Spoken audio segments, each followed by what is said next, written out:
never give in. Never, never, never.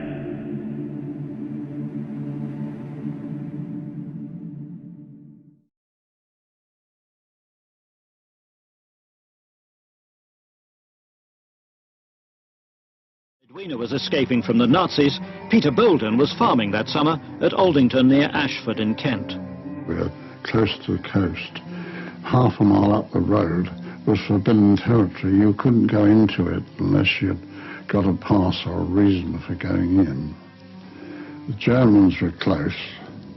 We were being bombed. We were being machine gunned out in the fields. A lot of this is not really known. And life was a bit interesting.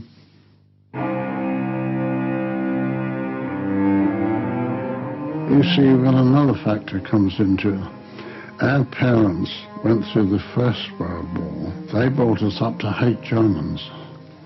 Mother's brother was killed in the army, all her brothers were in, and there was no love for Germans at all. Wouldn't say much at the moment, but never mind. The secret army was given top priority by Prime Minister Winston Churchill. It's a letter from Winston Churchill which was going the rounds, which had said that he wanted to set up an underground organisation in this country. He wanted to get it trained, not be like the one in France, which had to be formed at a moment's notice when it had all happened, so that at least we were prepared to do something. You see, you can't realise, you probably weren't born then, but you can't realise how dangerous it was at that time. I mean, we went to bed at night not knowing if we was going to be called out because the Germans had come. We were called out twice, actually, to say they'd come. But that was the reasoning behind Churchill's letter. A later memo to Churchill had spelled out who would make up this resistance movement.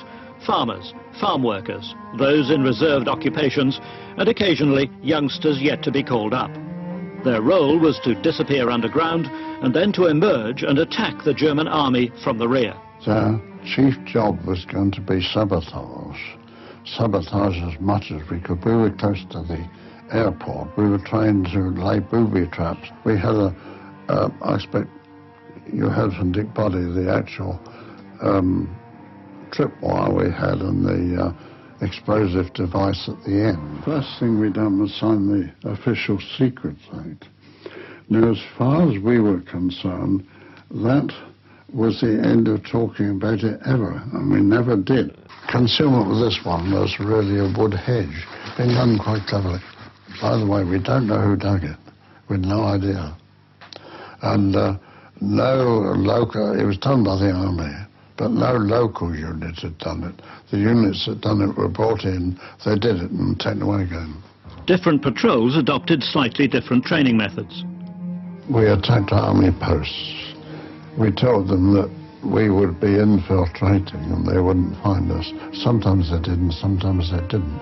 But we'd done a tremendous lot of that. See, we're army camps all round here, so that was quite easy to do.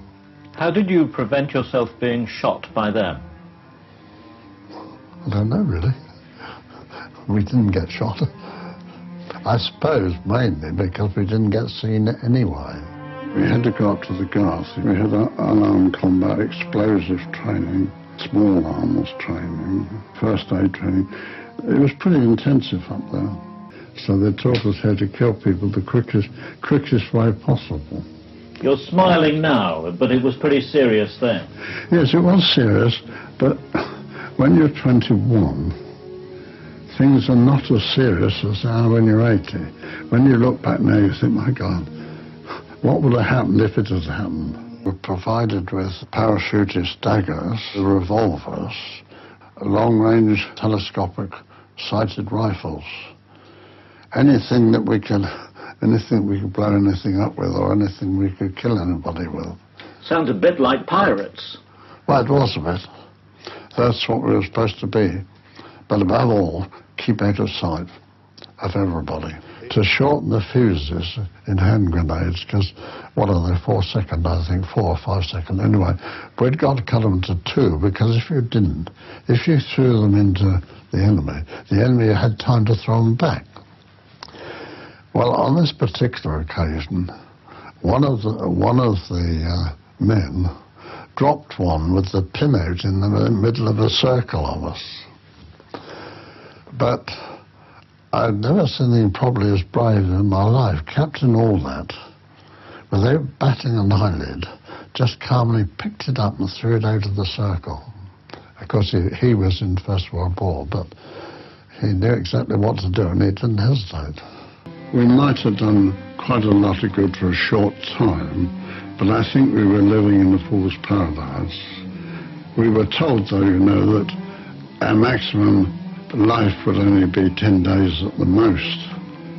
I suppose the thought of having Germans in our own country was sufficient to, fire you up. We were very surprised after the war to find out how widespread it was. We thought it was just here on this coast, you see, but it wasn't. We always say that on the 3rd of September 1939, the world we knew stopped, and it never started again. They told us that the people that are going to hate you most are your own people because of reprisals. In a sense, it took the best part of your life out, if you know what I mean, because you were doing things you wouldn't have done. You weren't doing the things you would usually have done. If you weren't working, you were training. And so I don't know how you would describe it. Must have been exciting. It was. Happy times? Peculiar times. I wouldn't call them happy, I wouldn't call them anything else, but there were times when you were living. You got a reason for living, and you were determined to go on living. That was the thing.